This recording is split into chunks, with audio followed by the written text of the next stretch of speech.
Recording's rolling. Sweet. Just a sec. Oh, could you mute that? Sorry, all in one room. Guy and Izzy have just gone to the bathroom, so we will just be 1 second. No, that's all good. In the meantime, could I get a sign of life from the other team, USU1? Yes. Yeah, we're here.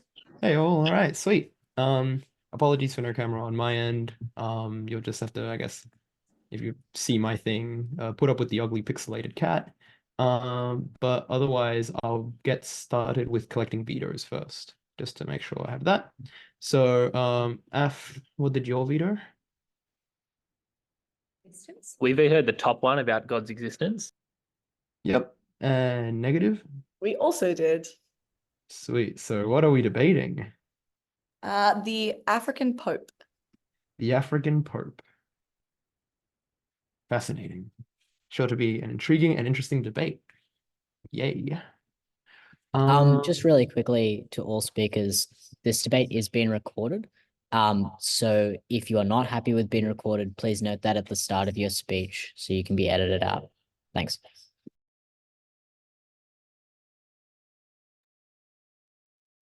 I see Guy has returned to us. Safe and sound. Is he there as well or still waiting on her? No, still waiting on her. Excellent. Once Izzy shows up, we'll do a pronoun round, full round of introductions, and then we'll get the show on the road. She's just walked in now. Excellent. Hello. Hi, Izzy. All right. In that case, I'll use that as my opportunity to get started. Hello, everyone. Welcome to the grand finals of Melbourne Pre-Australs 2024. Congratulations to all teams for getting here, a momentous achievement, and here's to a good, fun debate.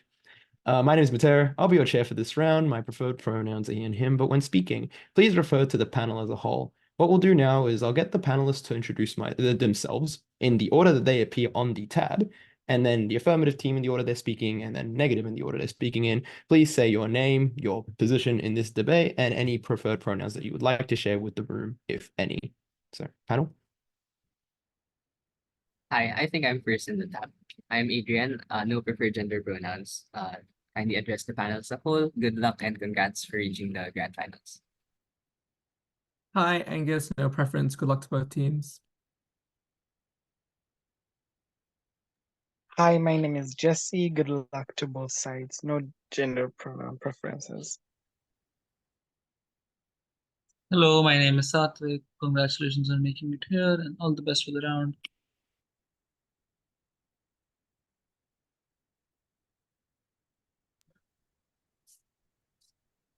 Hi, Oliver speaking first, he, they. Sophie speaking second in reply. Udai, third. Guy speaking first in reply, he, him, please. Izzy speaking second, she, her, please. And Elanor speaking third, they, she. Excellent. Thank you, everyone. Yeah, just one final reminder in terms of timings. Please time yourselves. At 8:30, I will unmute this Zoom and say time, which will be your definitive signal to please take a seat. But otherwise, we trust that all speakers time themselves and, hold themselves accountable to that. Unless there are any other questions or concerns, then I'd like to welcome up the first affirmative speaker to get this debate going. Here.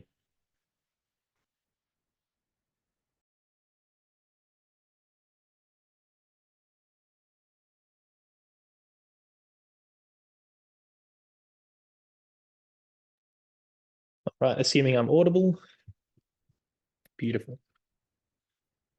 In the last few years and decades, there has been a growing schism in the Catholic community between members who think that the Catholic Church is not becoming progressive fast enough, like in Germany, and between members of the Catholic Church who think it is becoming too progressive too quickly, as we see in the US and in Ghana, and in many African nations.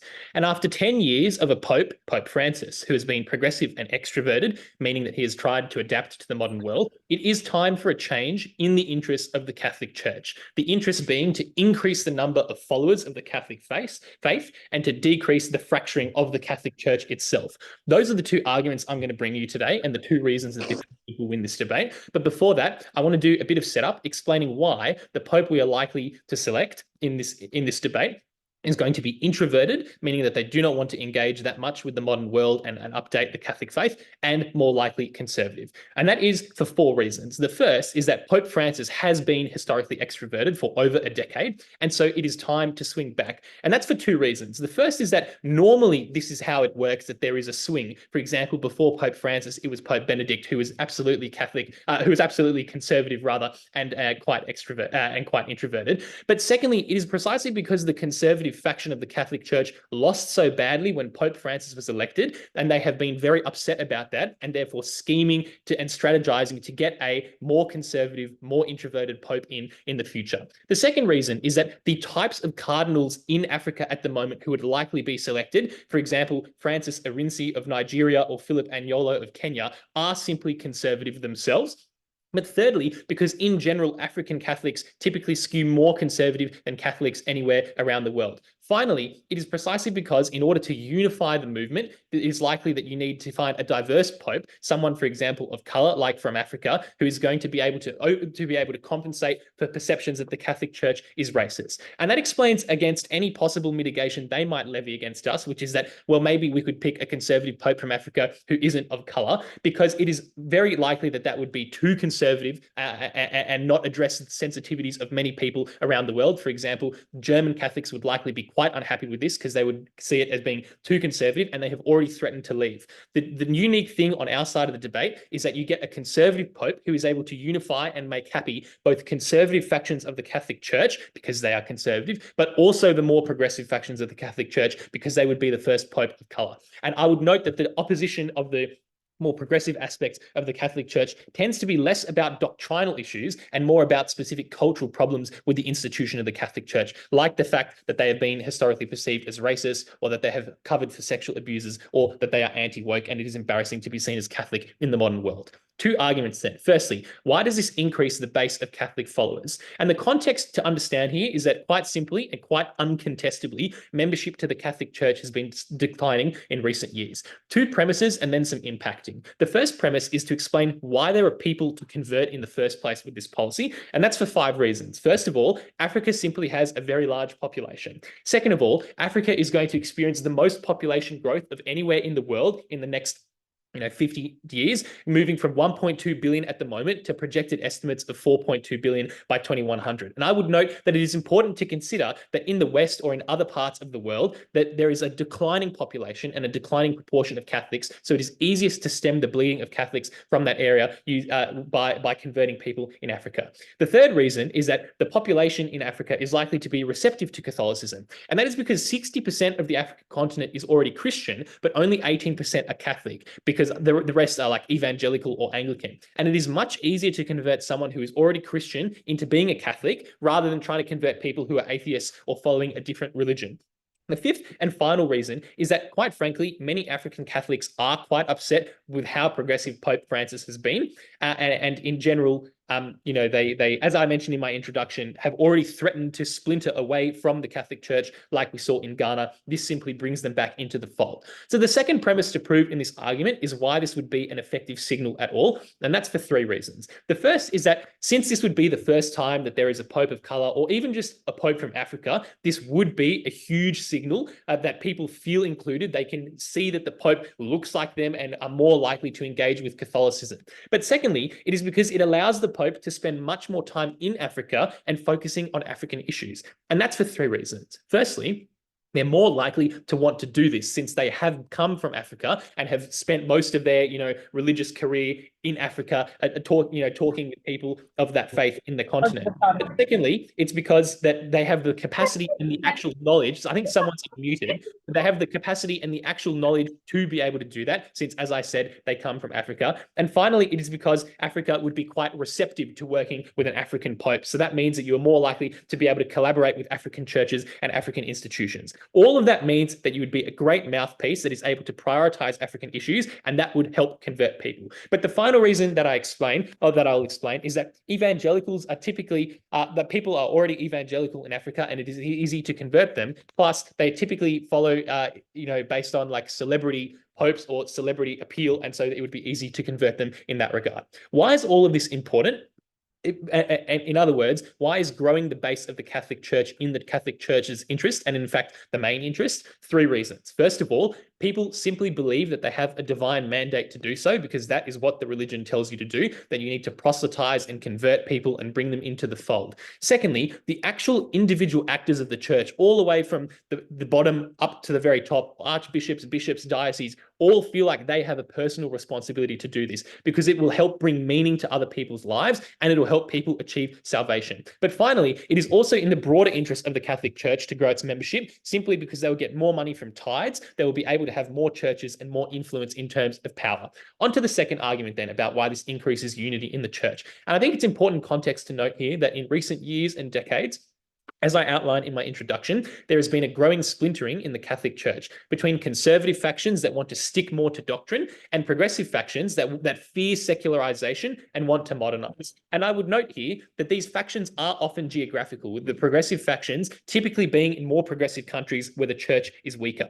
Pope Francis was an attempt to bring these progressive factions back into the fold, to stop institutions like German Catholics from leaving the Catholic fold. And he was very successful at that. In fact, so successful that in reforming and in low-key supporting abortion or gay people in the way that he did, or said that it wasn't as much of a sin as people previously thought, it actually angered and upset and isolated a lot of conservative Catholics. So what is the benefit of the appointment in this regard then? 2 things. First of all, it clearly placates conservatives because now they have a conservative pope there. But secondly, and most importantly, it is still palatable to progressives, or as palatable as it can possibly be. And that is because it would be the first ever black pope, or at least a pope from Africa, which is in and of itself a signal to people. But secondly, because it could be sold as a signal by dioceses or archbishops to maintain people in the church, to prove, because it proves that the Catholic Church is an institution, is a more inclusive institution. The impact of this is that in the absence of what is essentially a Goldilocks candidate for the Catholic Church, it would be extraordinarily difficult to satisfy all these interests. But I would note, even if our candidate is not enough to unite everyone entirely, the fact that the Pope would bring in so many new Catholics,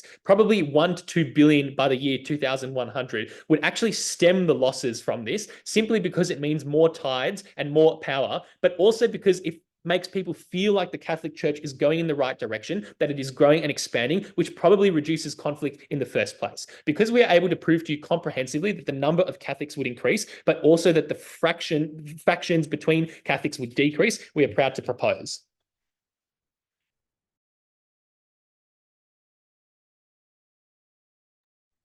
All right, thank you very much to the first affirmative speaker for their final remarks. And when they're ready, I'd like to welcome up the first negative speaker. Here.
Oh, I assume I'm all visible and audible.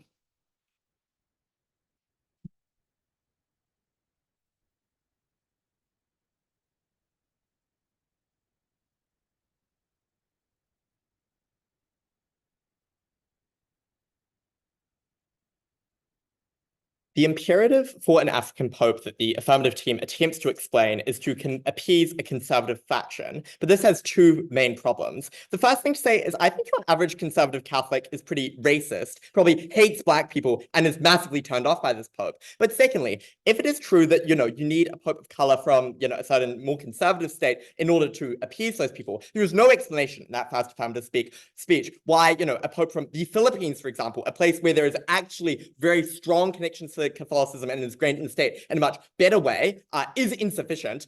Two arguments from the negative team. I'm firstly going to explain why we get better institutional doctrinal control. Then I'm going to explain why they lose followers and the extent of the commitment those followers have. Before that, I'm going to note three things in setup. Firstly, the context of the Catholic Church. It is a very hierarchical structure. Pope is seen as the central authority. They need the Pope to be legitimate and to have that unity there. It's not just like another guy going around. Secondly, Catholic Church is incredibly risk adverse. They are literally the conservative institution. So therefore, they do not want to take a punt on something that necessarily hasn't really happened before and they're quite unsure. And then that type of thing there. Thirdly, Pope Francis was relatively progressive and controversial for that type of thing, as this affirmative team notes. But finally, I would just point to Catholicism being in the past and right now stronger in places that are not Africa, places like South and Central America, places like the Philippines and that type of thing, places like the West. And I would note that the types of places they point to where they maybe is strong, the places like Ethiopia and Africa are structurally locked out and kind of, have their own issues going on right now. Secondly, on the interests of the Catholic Church, noting here that we are discussing the institution itself and not the religion as a whole. This is about the kind of nomenclature, if you will, of the Catholic Church, what those cardinals want. Therefore, what are the interests? Firstly, they believe in preserving the faith as they believe it to be in terms of that very specific, Italian interpretation they have. But secondly, often they want followers and those type of things, but they thirdly care about the strength of the institution as a whole. In terms of what the counterfactual is, we're happy to support what the cardinals will elect. We're just going to reveal their preferences through there. We probably think they're either from the West, so places like Europe or the US, or places, like South and Central America or the Philippines, noting that these are the places where there's actually density of Catholics in the world. It makes sense that the leader of the Catholic Church comes from one of these places. I'm finally going to respond to the idea of because it's an African Pope, it's necessarily going to be introverted and conservative. Just deleting this introverted stuff, I think people have a variety of personality traits in Africa. It's pretty simplistic to be like, oh, because they're from a continent, they're going to be introverted. Perhaps their better claim is conservatism. But why is this exclusive with the Philippines? If you need that type of thing there, we can just opt in there if there is actually a revealed preference, as they explain.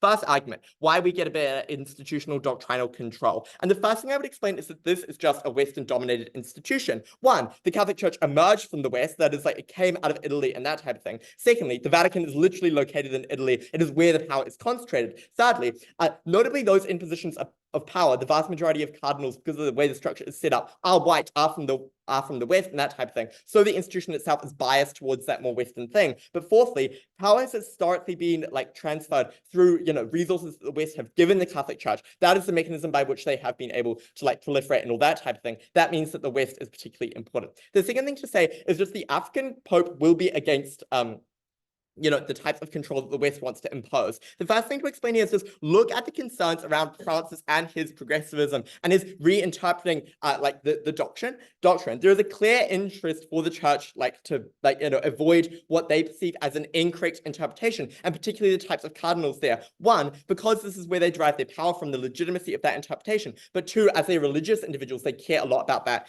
interpretation. Why does the African Pope necessarily go against these types of things? One, we tell you that there are just different interpretations around the globe there, which necessarily happen here. But secondly, and perhaps more importantly, particularly in an African context, it is they have had to adapt to local religions and to folk religions to survive. So conservatism is not a binary in this debate. Maybe African, cardinals and stuff hate gay people a lot, but they hate gay people in necessarily the folk religion type of way, as opposed to hating gay people in the traditional institutional Catholic type of way. And I guess the structural reason for that is that in various institutions, because it has not been imbued through colonization, like Catholicism specifically in these contexts, you are not able to adapt. You have had to do more to adapt. So you've had to stray more to actually get those followers. Why is this better when it comes from somewhere else? Firstly, if the Pope is Western, there's literally just it is part of the old boys institution. It necessarily appeases them. Francis is the first Pope ever not from Europe. They would necessarily have to support going back to back on that type of things there. But secondly, we tell you in places if they were from the Philippines or from Latin America, those are where Western interpretations predominate, because it literally was Spain and that type of thing which pushed Catholicism and specifically their interpretation of Catholicism onto these populations through the relatively strong state mechanism, which means that they did not have to adapt to indigenous religions as much. So therefore it is more stronger to kind of that original interpretation. What that necessarily means is that you have less fears of bad doctrinal interpretation. Know that these are like an existential threat. I would note here, they claim that a black pope will please progressives.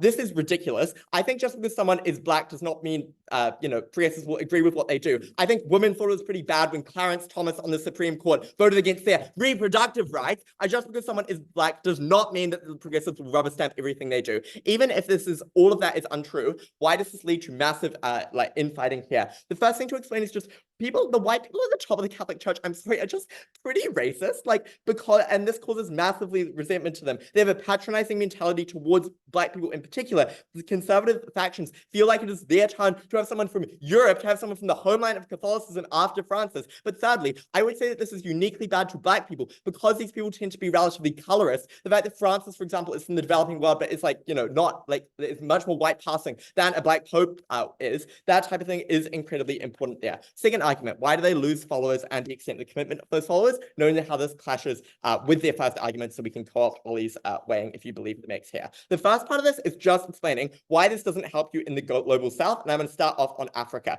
Firstly, this is just not the follower base that you necessarily want to join, because those are the types of people that you want to gain there, because existing religions are relatively strong. They say, oh, you're evangelical and you're a Christian, and therefore it's easy to jump to Catholicism. But no, that is wrong for three reasons. One, evangelical institutions fight back against it. It's much easier to convert people who are already Catholic to be more Catholic, or to explain to non-religious people that you should become religious. These evangelical and folk religions are ingrained in these communities. They've been believed for generations, and they have been they place specific importance on the interpretation of Christianity. Just because you are under the same umbrella does not mean that it is easy to jump between those types of things there. Therefore, what this necessarily means is that it is also not expected, right? African people have not priced in that, oh, it's our time to get a Catholic pope, to get a pope in the same way that Filipino people or in the same way that Catholic followers in the US or Europe have. So there's not an expectation that you are fulfilling there, which necessarily means that maybe that's really cool, but that doesn't interact with their life in any meaningful way. Now on Philippines and Latin America, why does this not help?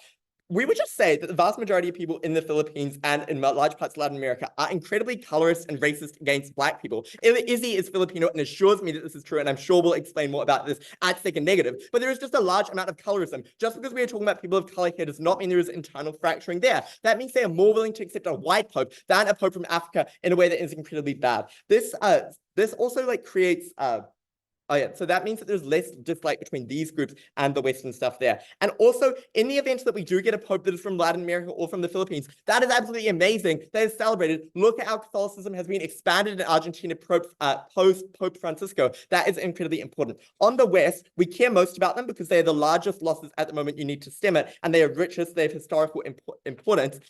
You lose people because they are likely, Catholic people there are likely to be pretty racist, especially the important ones. That is incredibly damaging. So proud to oppose.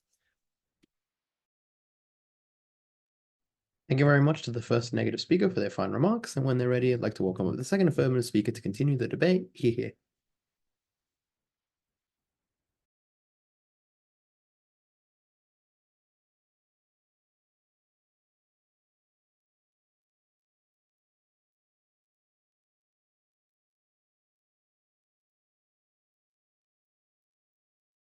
I had to threaten to quite literally never speak to my Filipino grandmother again over FaceTime unless she stopped using the N-word on a daily basis. I told her, I think that the truth of it is just that Southeast Asia, places like Latin America, are inherently racist. They buy out entirely for a number of reasons. We tell you that things like US imperialism means that people in the Philippines are racist. We tell you that they buy into Asian narratives about skin whitening. Why would they ever support a black pope? We tell you that Latin America is racist because of a history of slavery. Those are all critically here, there is a hierarchy of racial superiority that people in these countries are willing to accept, and they believe themselves to be above black people in that hierarchy because of cultural reasons, because of history, because of this imperialism that is not their fault, but it is how they believe, how the majority of conservative people in those countries view the world, how the majority of people of religious people in those countries view the world. What that means in this debate is that when we have a new black pope, that we lose a significant number of really important followers to the Catholic Church, of people who are willing to do things like donate money, of people who this actor, who the traditional base and the Catholic Church really cares about. Because note, when they could market themselves as appealing to the developing world, that was really, really good for the Catholic Church. It counteracted these stereotypes that they were racist. It stopped white people in America from buying out. That was debate winning. What I'm going to do in this speech is two things, essentially. One, I'm going to address the actorness of this debate and what we're actually talking about. Secondly, on your traditional base. Thirdly, on other followers in Latin America and Southeast Asia. And finally, on Africa, why that's not the tipping point, and why, this isn't the tipping point for them. Right, a few things here. Firstly, I think it's just really clear in this debate that this actor is a racist, is probably quite racist, right? We tell you that we say it's in the interest of the Catholic Church, but in particular, of course, the Catholic Church is advocated for by by the clergy, by the people in power in that Catholic Church. That means that the average person, just living their life day to day, is not the actor in this debate. The average person is the person who is voting. The actor in this debate are the leaders of that church, because they are the ones who advocate what the Catholic Church as an institution believes in. They are the people who are the actor in this debate. Those people just are racist on a pretty systemic level because of the nature of the clergy, because you had to be a man to become a religious leader. That means that we didn't need to prove what Sophie tells you, which is that the average Catholic is conservative. We didn't need to prove that about the average Catholic. We had to prove it about the institution. I think we do that when we tell you the Crusades happened. People this is a pretty racist institution. Obviously, they never wanted a black pope. But the next thing we hear on on what we needed to stand for is that we needed to pick a counterfactual pope. Note that this is not we don't have fear in this debate. We don't pick a Catholic pope. We can't pick a pope. But we do tell you that there are two other alternatives that are more likely to happen. Those are things like popes from the Philippines and Latin America, or a pope from the West. We tell you we introduce both of those because we think we win on both of those metrics relative to a black pope. We didn't need to survive. We literally couldn't pick a counter model. That is just how this debate operates then. Right, then, is their pope likely to be conservative, and the pope that they stand for going to be conservative? A couple of things. Firstly, not mutually exclusive. Obviously, we could have a conservative Filipino pope. Two, I think it's really harmful for this team to group and aggregate the entirety of the progressive caucus of the progressive part of the Catholic Church into saying that, oh, because you're a person of color, that progressives will now support you and that you walk this fine middle ground. Obviously, they're still fracturing. They can't claim that they solved that, because even if you were a black pope, if you went up and said, I hate all gay people, condemn the gays, obviously all gay people who are people of color didn't like you either. I don't think that affirmative team can claim that they bridge this divide and they stop fracturing in the church. Their pope is conservative. They have to stand by that. But what we tell you is that fracturing gets so much worse when you have a conservative pope who is of this particular race, because now you introduce race into the system in a way you never did before. That means you have racist conservatives, you have non-racist conservatives, you have racist non-conservatives, and you have non-racist non-conservatives, right? You've got a whole bunch of different groups that are that are occurring. Obviously, if we had a Filipino pope, we were introducing race into this, but never to the same extent that an African pope necessarily would. At the point where a lot of these other countries and people that we propose to you are people like Pope Francis, who are white passing, but also just weren't in the model of racial superiority that I outlined for you in my introduction, did not upset the people who historically have really cared about this. That meant at the end of that debate, at the end of that point, we stood for a pope who was likely from a developing country. Even if they were from the West, we think we could win on that metric either. We think that the fear, the burden pushing from that affirmative team just is not relevant, is not strategic. Okay. Next thing I'm going to do is talk about the traditional fan base of supporters, because we tell you that these are people that the institution of the Catholic Church really cares about for a couple of reasons. The first is obviously that historically they have a lot of power here, in that I don't know, Catholicism was really important in Spain, and so white people and Spanish Catholic leaders probably care a lot that that their white supporters continue to follow them. Note also that these are a lot of the people who are buying out with things like increased education and these are increasingly the people who buy out. Secondly, we tell you that these are the people who give the church a lot of money. Notably, that money is really important if you want to do things like have missions into Africa, build more Catholic schools, continue to proselytize. You should really care about this traditional base, because one, they are buying out in droves, but two, that buying out is multiplied by the fact that they had the capital to actually impact people in Africa as the Catholic Church wanted to. You should care about these people. Here's why they get pissed off when you do this. Firstly, they just don't like when the Pope spends all their time in Africa. Obviously, the Vatican Vatican is the holy city. My white grandmother loved to go to like the Vatican. She really wanted to see the Pope. Like, I think she would have been pretty pissed off if she went there and they were like, oh, sorry, like he's in Ghana. Like, I don't know, she probably wanted him to stay there. Secondly, I think like the people, the like kind of left-leaning Christians in places like the US don't like the like imperialist nature of the church. They don't like when it like tries to go into Africa and wipe out the folklore stories and the folk histories that are associated with Catholicism there because it needs to follow doctrine. They don't like that, right? The third thing is that the affirmative team tells us these people are always going to be racist to everyone. I explained to you in my introduction why they're relatively like, no, I explained to you in my I explained to you now why traditional like white supporters are probably less racist to people in Latin America because they're like a lot more proximate to them, because they have a lot more like points of contact, and like because the stereotype of Asians is just probably that they're kind of smart. Like, I don't know, that's obviously stereotypical and reductionist, but it is the truth that they are more racist to Black people in the traditional base of the Catholic Church than they are to the alternatives that we tell you are much more likely to happen.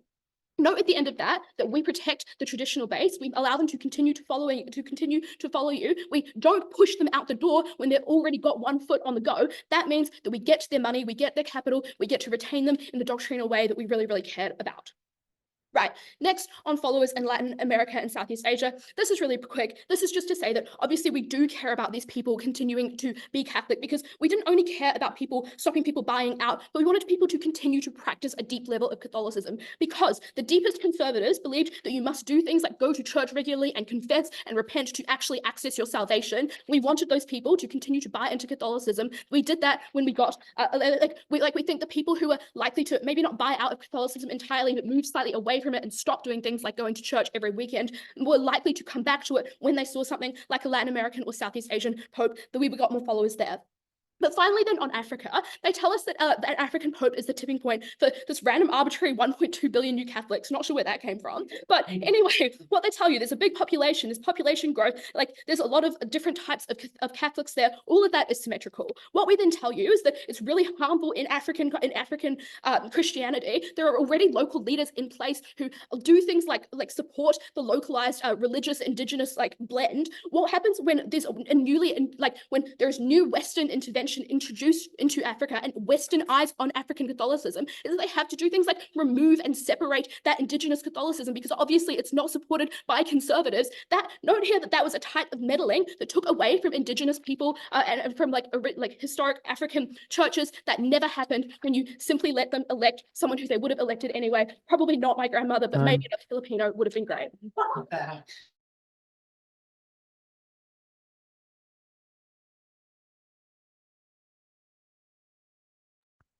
Thank you very much to the second negative speaker for their final remarks. And when they're ready, I'd like to welcome up the third affirmative speaker to conclude their team's case, substantive portion of their team's case in this debate. Here.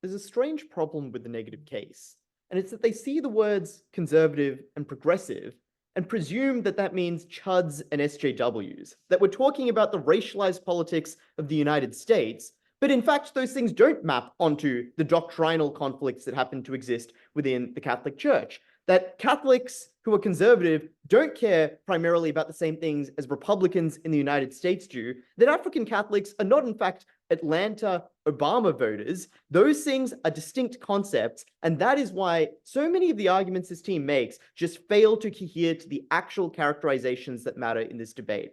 I'm going to discuss two issues. Firstly, on reducing schisms, and then secondly, on growing flocks. Let's start with the issue on schisms. What does side of negative tell you here? Firstly, they say that the church is racist, so this will divide the church. Firstly, this is just not true. We explained to you at second and at first why the vast majority of Catholics around the world are not, in fact, racist. The response we hear at second negative is maybe the average Catholic is not racist, but the church leadership is. They all have it out for minorities. Firstly, we would point out that if this is true, this equally cuts against many of their own arguments when they suggest, for example, that they would want a Filipino pope. Instead, when they suggest, for example, that they would pick a Latin American, that very same racism would strike against the success of those things. Secondly, we point out that this is not true for the reason that cardinals and the institutions of the church tend to represent the center of gravity of religion, because cardinals are people who have an actual job representing dioceses and parishes in different parts of the world, and the center of gravity of Catholicism is no longer in Europe. It is no longer in the West. There are far more Catholics in Africa, there are far more Catholics in Latin America than there are in the United States or than there are in Europe, which is exactly why there are plenty of Asian cardinals, why there are plenty of African cardinals, and why there are plenty of Latin American cardinals, which explains that this is a diverse and inclusive institution and not one that is reactively racist in the way that side negative requires. But finally, even if it was the case that these were extremely racist white people, we explain that they care about more things than just being extremely racist. That is to say that these people, we know their revealed preference is and their highest commitment is to the best interests of the Catholic Church, is to ensuring that the church continues to grow, is to ensuring that the church continues to succeed. And to the extent that our analysis explains why we uniquely get more growth for the church, why we uniquely get more influence for the church, why we uniquely get more money for the church, those are things that they would prioritize. Just as they would also want to prioritize, for example, protecting the doctrine they care about by appointing a conservative rather than risking losing to a more progressive reformer that is the risk when they don't pick the Goldilocks candidate that we would put forward. Secondly, they say the church wants to maintain Western control. That is incorrect for the reasons I've just articulated. Thirdly, they say people would be mad about a focus on Africa, but we explain that would not be the case if, for example, it brought in more money, it brought in more followers, and it made the church more prominent. But secondly, this is very normal. It is normal for the Pope to focus on the region that they are from. Pope Francis focused primarily on Latin America. No one reacted negatively to that. Finally, they say that maybe the Pope will go off and engage in folk religion and African interpretations, which would piss people off. Firstly, it sounds like a reason that would not occur. Secondly, that has never occurred. The Catholic Church is a doctrinal and hierarchical organization. Cardinals are trained in the Vatican. They don't engage in folk religion, and they don't engage in domestic interpretations. This was never something that was at risk to begin with. So, at the end of this, the claims this team makes as to why this would divide people fail. But it would unite people for the reasons that we identify, that conservatives and progressives each have something to lose at the moment, that progressives are scared that the church isn't reforming fast enough, and that they are losing followers as secularism and progressivism continue to bite at their heels. But this gives them something to sell to their congregation. They can talk about this as an important step towards inclusion. They can talk about this as moving forward into a more progressive light. They can talk about this as championing a person of color. But it also gives something important to conservatives who now get a voice, who now are back in power after decades of Pope Francis liberalizing the religion and treading over their doctrine. They now protect fetuses, they now protect the sanctity of marriage, they protect their precious doctrine. There is something for everyone to be happy about, and that is unique to this particular candidate. No one else, no one who is not an African pope would be able to do that. We provide the Goldilocks candidate that allows everyone to get along. That is the first way that side affirmative is able to win the debate, by preventing the fractions and factions that would tear apart the church on side negative, but we uniquely are able to address. But secondly, we provide an additional path to salvation in this debate, and that was by continuing to grow the size of the flock and the influence of the church. And this is important because those things speak to the direct mandate of the church. It's about bringing people to salvation. It's about, proselytizing and continuing to do the work that people believe God has instructed them to do. We give you several mechanisms as to why this would work. Firstly, we point to the vast potential of the African continent. 3 billion people are expected to be born in that continent between now and 2100, and it is a continent that is majority Christian but not majority Catholic, which means there are easy conversions to be made and easy adherents to be found. Secondly, we provide you 3 reasons we could easily capitalize. That we would have a more conservative pope who appeals to more conservative Catholics in Africa. That we would have a Black African pope who would be seen as representative of those people and would be more appealing. And thirdly, that we could spend more time in Africa, focus on African issues, and give a voice to Africa, all of which would appeal. What responses do we get? Firstly, we hear that there are existing religions in Africa that are strong and will fight back. This claim is entirely non-unique. This is true of any region of the world. This is true of the Philippines. This is true of Latin America. There are other religions in very many places. And in the places where it's already all Catholic, the problem is it's already all Catholic. So there's no room for growth. There's no room to gain anything, which is exactly why you need to go to Africa. Secondly, you're more likely to succeed in Africa than anywhere else for reasons we provided that don't receive response. Thirdly, there's more potential in Africa than anywhere else. And finally, additionally, we point to mechanisms like the fact that evangelicals are easy to convert by this specific mechanism because they respond to things like celebrity, and nothing trumps the celebrity of an African pope. Finally, they say people are racist, an argument that seems to compose 90% of this team's case, but it is one that is not true. It is one that is not comparative. And even if neither of those things are true, it is not true that racist people are racist against every minority. Conservatives love, as this team points out, Clarence Thomas because of his defense of things like, the right to life. They love Thomas Sowell. They love David Goggins. There are plenty of ways that they could justify why a conservative African pope would be a figure to look up to, would be someone they could defend to prove that they aren't racist when that is convenient to do for them.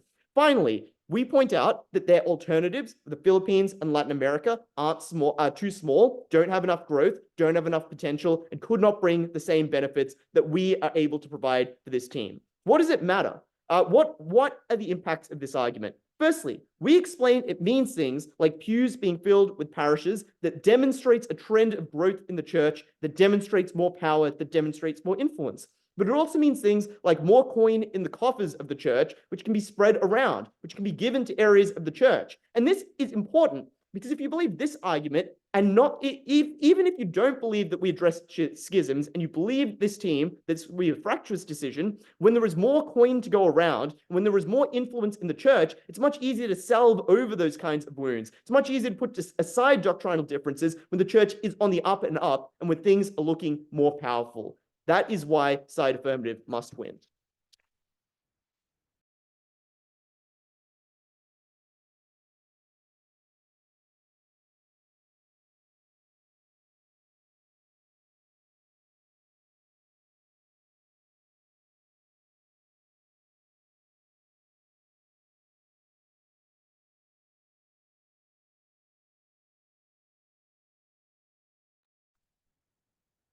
Thank you very much to third affirmative for their fine remarks. And when they're ready, I'd like to welcome up the third negative speaker to conclude the substantive portion of this debate. Here.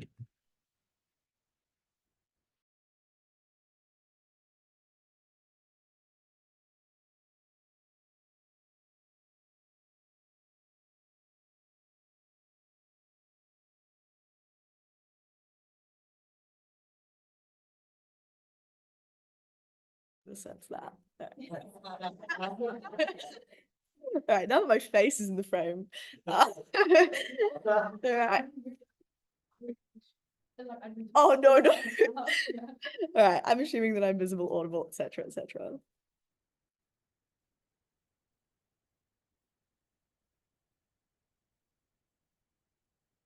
I think this team has a mutual exclusivity issue in this debate because they tell you that they want a conservative pope who is able to balance progressivism. But we explain that on our side, obviously all of those contribute and are the likelihood analysis that we also give, which is to say that this would probably also be a conservative pope, but they would be one that came from the more likely backgrounds, in fact, that are more populous in their current support for the Catholic Church, which are places like the Philippines, places like the West. And they prove why these options that we support, because it is a debate that requires us to, do not provide the benefits that they want to claim in this debate. But what we suggest to you is that this is an option that avoids their harms, because we tell you that the type of colorism that is faced by an African pope is one that is unique, and that it leads to the sorts of splintering off of the richest donors, of the ones who are the most likely to do things like tithe in large amounts, which are the people who live in Latin America, in the Philippines, it is those people who are angry about this and that do not follow you as much. Because when Udai tells you that no, maybe the Catholic Church isn't as racist as we think because it reflects different centers of gravity in Catholicism, this team concedes that is currently not Africa. So it is unclear to me why what the institution of the Catholic Church is one that favors an African pope, not one that favors a pope from, we tell you, the places that are represented in this institution, which is the actor of this debate. Places like the West, like the Philippines, like Latin America. Intuition check this, guys. Racism, I know that we have said this a lot, is just incredibly strong. Having Obama in a position of power did not fix the fact that the US was racist. And this team's claim is essentially people will get used to it. But obviously that is not the way this occurs. Religion is a deep-seated belief, true, but it would be incredibly disrespectful to people across the world who face huge degrees of colorism to say that racism is not also an incredibly deeply felt belief that does threaten the way in which this is perceived. Two things in this speech. Firstly, on your followership. Secondly, on unity and doctrine. Let's deal with followers first. And the first question that I want to ask at the top of this point is where should the Catholic Church focus its issues in terms of followers? The first thing that they tell us here is that it should be Africa because one, there is huge demographic growth, and two, there is a large population to unlock that are already some form of Christian. But I would point out here, firstly, do not let them lie to you and say that Africa is the only place that has large populations or growing populations. Southeast Asia obviously also is a hugely growing population that will demographically increase. I'm sorry I haven't read the Wikipedia page on it, so I can't give you any percentages, but just please, it's intuitive. But equally, places like Latin America also still have really high fertility rates, which means they are still reproducing to a large extent. There are still obvious gains to be made here. But what we suggest to you down the bench is that prior to this is keeping the believers that you currently have. Why is that? One, you have a revealed historical preference towards these people. It is a little bit of an in-group. We do see that the Catholic Church cares about maintaining followers in the West. They could just write them off, but they have not done so, as this team has also conceded. Secondly, these are people you want to keep. Losing them looks incredibly bad for you. That is the biggest thing that is harmful. Not proselytizing is very different to losing a follower. Thirdly, there are flow-on benefits to keeping these followers, which is the tithes that they give you, the donations that they give to you, and that money is then used to proselytize in places like Africa, places where it's particularly important to have large amounts of money to spend to get people on side with you. Now, I, as I'm going to suggest later, think that this is the main way that you are able to proselytize. But despite that weighing here, which should make you think you should care more about your follower bases in other places than Africa, I'm going to deal with Africa first because this is essentially their path to victory in this debate. They say that you'll be able to proselytize here because lots of people are already evangelical or Anglican, and so this big gesture and the focus forces them to come on board. But this is such a bizarre claim to me. Just because you already follow a religion that is similar does not mean that this forces you to change to a different religion that you view as different simply because they now have a pope that is of your color. And there's a couple of reasons for this. Firstly, Anglican and evangelical groups in Africa already have leaders who are African. So there is no marginal benefit that you get from also doing the thing that already exists. Unclear why they would swap to your religion when they already have that in their own religion as it exists currently. But the second thing I would suggest is that the reasons why people in Africa are with these other types of Christian religions is one that is deeply held. Firstly, we point to things like legacies of colonization. But the second thing to say is that these are liberal and free religions in the sense that in Africa, huge numbers of women who hold Anglican positions, huge number of people who hold Anglican positions are women because culturally they hold a lot of religious power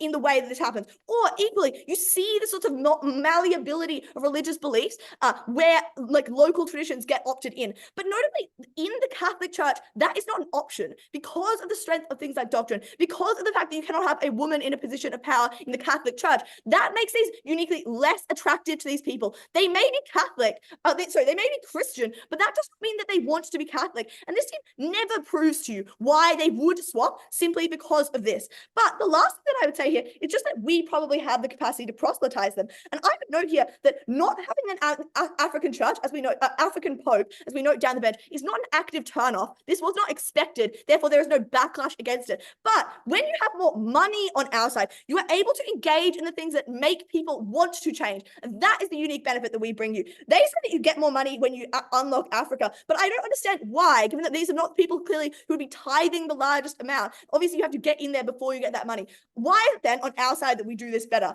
We don't tell you is because of the two other follower bases that are much better supported on our side of the house, therefore produce way more money towards you as a church.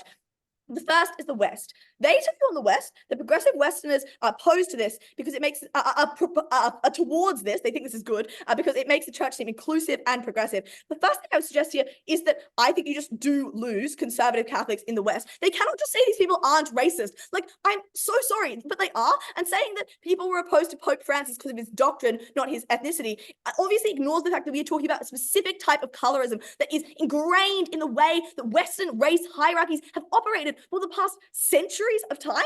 And I would suggest here that the biggest people who are donating from the West are the conservative ones. The people who are teetering on the edge because they're too liberal for the Catholic Church do not give huge donations to keeping you in power. It is the conservative ones. You ought to prioritize them. They give us two challenges, though, to this. The first is that they will get over it when it's the Pope.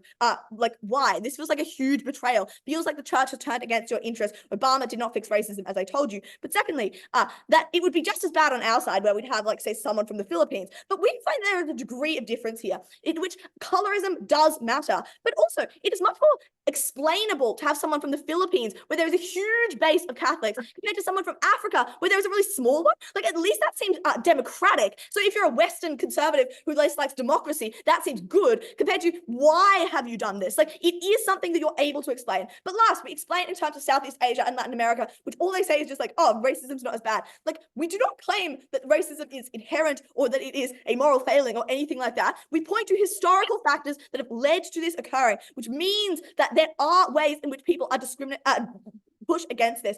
They say there's no delta here because there's already strong support, but obviously things like level of tithing can change. Support for breakaway figures can change. If you really hate the church, that is a bad thing. You do not listen to them. Obviously, that is against your interest. Lastly, on unity and doctrine, they tell you this increases unity because you placate more people. We explain it, Izzy, you just fracture it even more. That is obviously really bad. It is particularly the conservatives who wield large amounts of power who are annoyed by this, and they are the ones that do things like break off your capacity to function well as a church. That looks really bad for you. It means you spread different messages. But the other thing we tell you here is on doctrinal integrity. And they say, oh, but an African pope is obviously still educated in the same places as a Western pope. Yes, but so is Francis. And they explain that his particular context meant that he had different interpretations. And that is what we point to here. For them to unlock their benefits, they have to stand for slightly different interpretations. They have to stand for cultural integration of some degree to unlock Africa. But that is the thing that we explain the Catholic Church would be opposed to, because the Catholic institution of the church is one that wanted doctrinal integrity in the sense that they understood it. This is not in the sense that they understood it. This is a bad idea.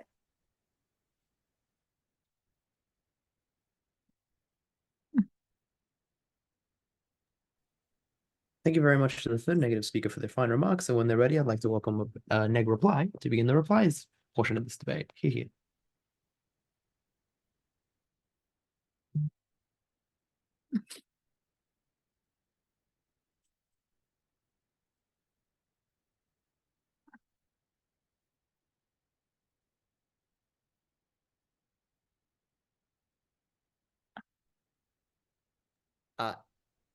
Alexis, I'm sure you're not going to make a noise during my speech. Just letting you know that you are unmuted, though, just in case you didn't know that. Unfortunate, sorry. Thank you.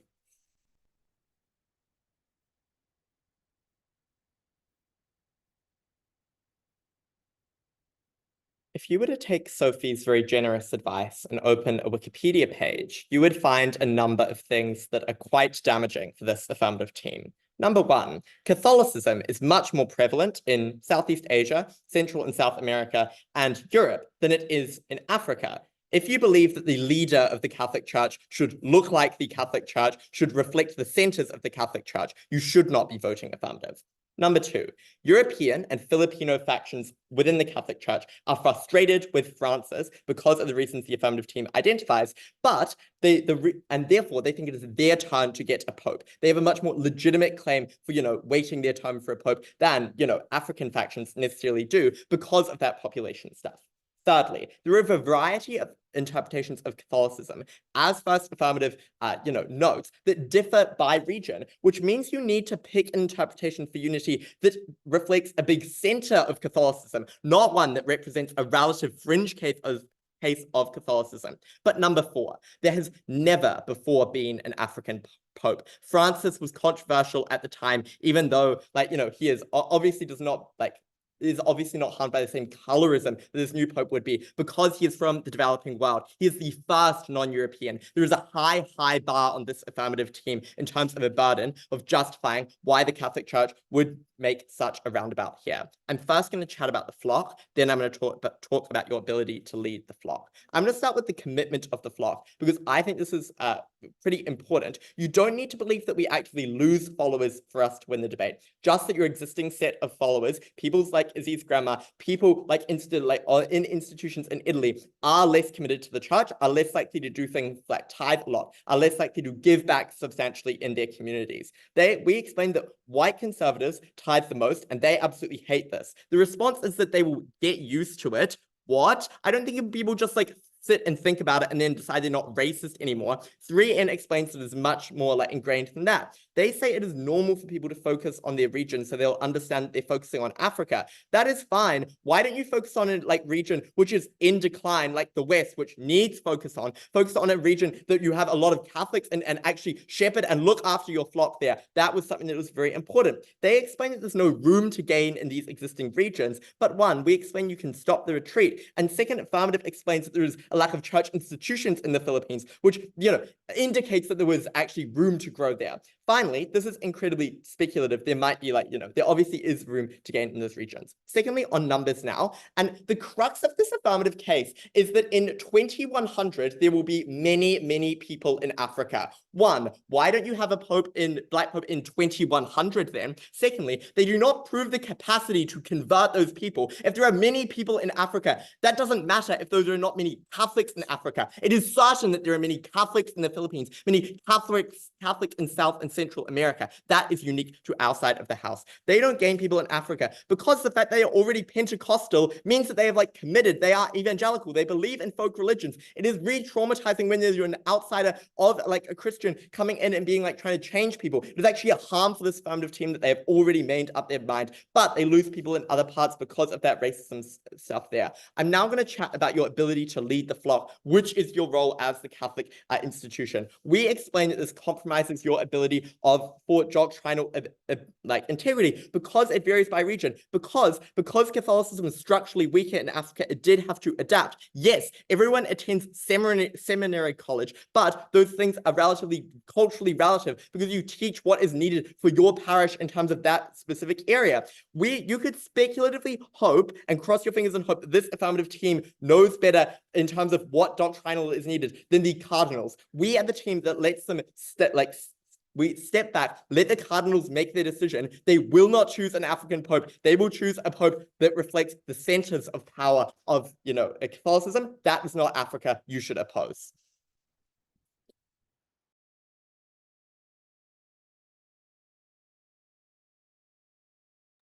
Thank you very much to the neg reply for those fine remarks. And when they're ready, I'd like to welcome up the F reply to conclude the debate. You hear?